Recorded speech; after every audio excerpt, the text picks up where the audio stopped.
Bentornato sul canale YouTube di semprefarmacia.it. Secondo le ultime relazioni del Centro Europeo per la Prevenzione e il Controllo delle Malattie, le IST sono addirittura in aumento, in particolare nella fascia di età compresa tra i 15 e i 24 anni. È importante quindi parlarne per evitare soprattutto le possibili conseguenze sulla salute e sulla fertilità.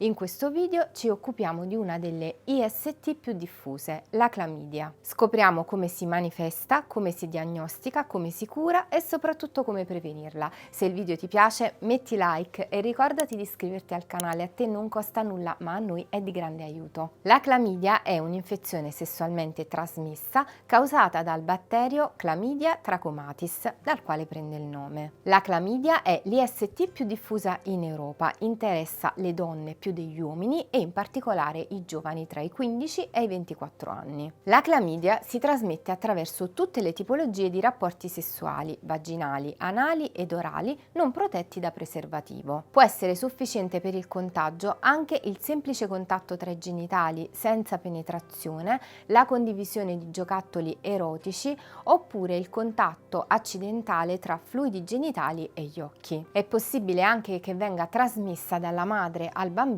durante il parto. Non è possibile invece contagiarsi attraverso contatti casuali come un abbraccio oppure condividendo asciugamani, posate, bagni o piscine. I sintomi della clamidia si manifestano circa 2-3 settimane dopo il contagio. In questa finestra di tempo si può contagiare gli altri in modo del tutto inconsapevole. Questo rischio è aumentato dal fatto che molte volte sia nell'uomo che nella donna la clamidia è asintomatica. Quando i sintomi si presentano, chiaramente sono diversi per i due sessi. Nella donna possono presentarsi dolore al basso ventre in generale o dolore durante i rapporti, perdite ematiche o biancastre, urgenza di fare pipì o dolore durante la minzione. Anche in assenza di sintomi o con sintomi molto lievi, l'infezione da clamidia, se trascurata, può avere delle conseguenze molto gravi. Può infatti risalire attraverso l'utero e arrivare alle tube di Falloppio e addirittura sfociare in peritonite o sepsi. Si stima inoltre che la clamidia non trattata comporti un rischio che va dal 10 al 40%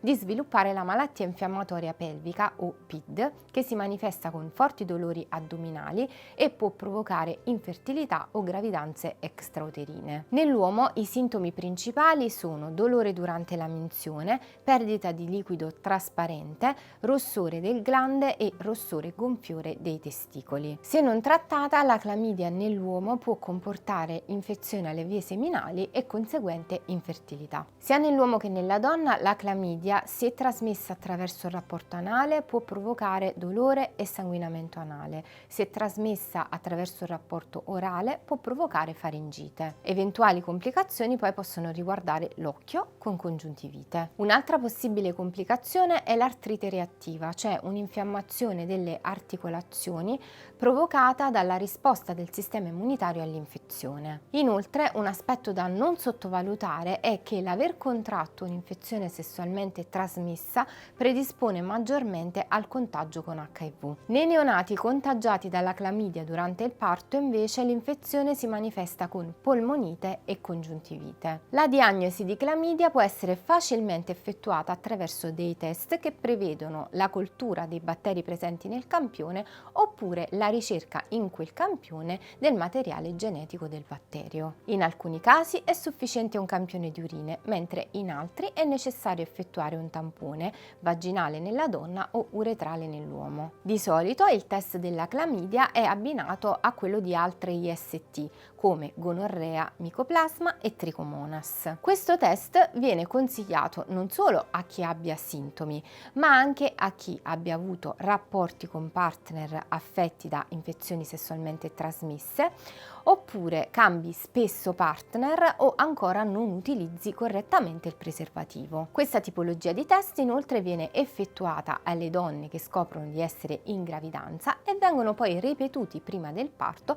per scongiurare un eventuale contagio del neonato. In caso di sintomi evidenti o di rapporti con partner infetti, di solito il medico prescrive di iniziare la terapia ancor prima di ricevere i risultati dei test. La clamidia si cura con degli antibiotici scelti in in funzione anche della concomitante presenza di altre IST.